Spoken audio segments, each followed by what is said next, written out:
What's up, everybody? Bootsy Greenwood here again, and today I want to talk to you about feminine awareness. And this is really my favorite, okay? I have a hard time with the mental stuff. I really do. And that's why I needed it, because I was dumb. Like, I was really dumb quite a few years ago. I had a college degree. I, did okay on tests. I didn't do very well on the SAT. I was very distracted by a girl that I thought was cute. But that's neither here nor there. The feminine aspect, this is my shit, okay? The feminine aspect is really, I'm a Cancer, I'm a water sign. The feminine is about always changing. The feminine is up and down, and, I can be like yelling at somebody and then the phone rings and be like, oh, hey, right? Constantly changing. The feminine is movement, it's dance, it's expression, it's creativity, it's passion, it's all of those things. And it's equally as important as the masculine aspect, this logical, physical awareness that we have. And ultimately, what are we here to do? Resolve them, right? Like, why do we always want to pick sides? We always want to be like, well, I like the feminine better, so I'm just going to work on that. Well, I mean, okay.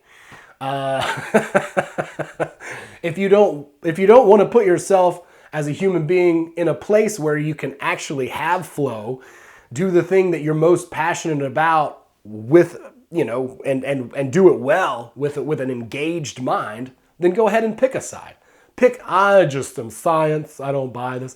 Honestly, when I first got into this, I started learning about my brain and logic and critical thinking. I started using the trivium method and looking into these types of things, and I completely overlooked very many spiritual things, okay? There's a lot of stuff out here that we cannot explain, and that's really what I'm trying to talk about in this video.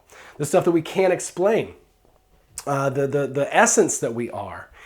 We're each a water droplet, okay, in a vast ocean. But right now, because we're in this physical world, having this human experience as a spiritual being, we are suspended from the water. This is infinity. But guess what? And I wish I could take credit for this. I don't know who told me this, but God bless them. This water droplet is made of the same thing. It contains all the information in the entire ocean. It's connected, okay? It's connected to all of this. Literally everything. Infinity itself. The answers and information to everything. We are like tied into with our spirit, with our essence, with whatever it is that makes us eternal, whatever that is, our soul. We'll call it that. We'll call it our soul. We'll call it our heart.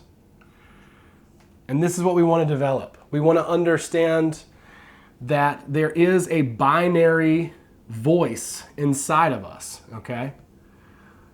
That says yes or no. Yes or no. Yes or no. When you ask yourself a question, you're like, should I take this job?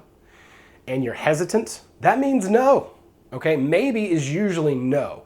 If you are overwhelmingly feeling like yes, this, then it is a yes, okay?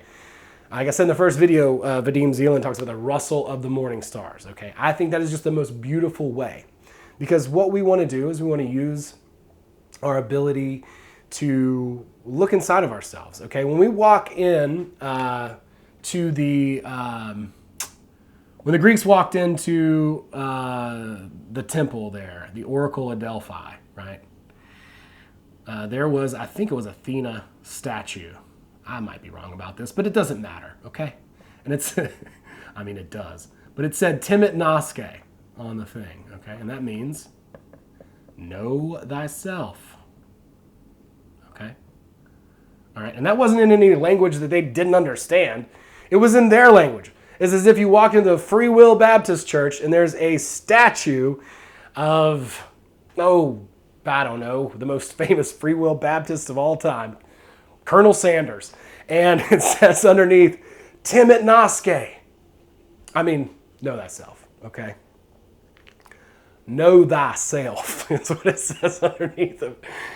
It says, know thyself. Literally, they're walking into church, and the statue at the front of the church is saying, don't come in here. Turn around and go back. Get out of here and know yourself. literally walking into the church, and there's this wacky flailing inflatable arm tube man saying, no! Know yourself. Don't listen to what these yahoos who are into some pretty weird shit, right? Haven't we learned that over?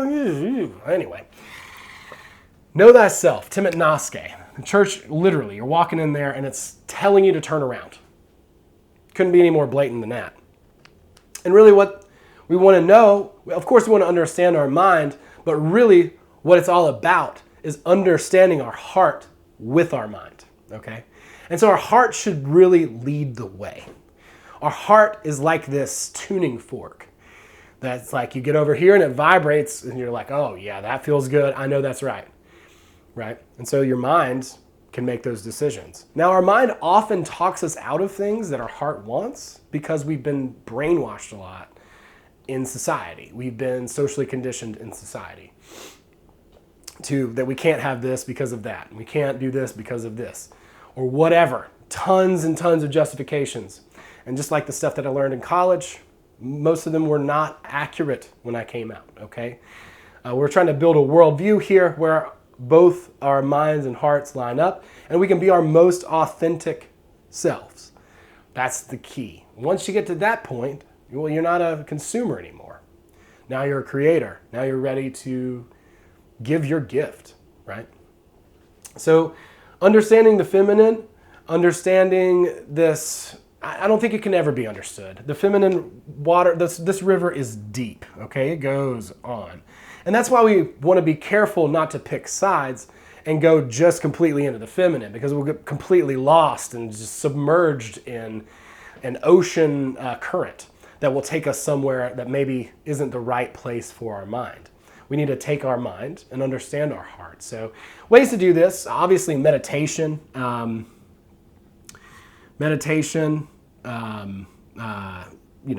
out in nature, just being quiet, taking time to process, okay? Processing what has happened to you, what your feelings are, going through the 5 stages of grief, grieving about things that have hurt you, journaling to get that stuff out there, and finally, forgiveness.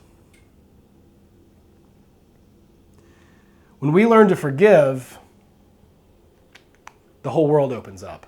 And we can't forgive ourselves until we've forgiven all the people around us.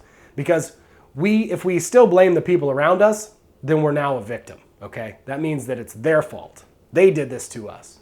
And even if that is true, if someone did do something to us, that energy can't return to its source from whence it came unless we personally let go of it, right? It's like if you're really mad at somebody, how many times have you heard this? If you're really mad at somebody, it's only hurting you because you won't, you're just holding on to that bitterness. But as soon as you let it go, karma can do its work. And then that energy can return from where it came, like everything ultimately wants to do. And I have a video, if you want to go in further into this, called Forgiveness is a Real Work, Just Ask Don Henley, in my Care Bear Stare series.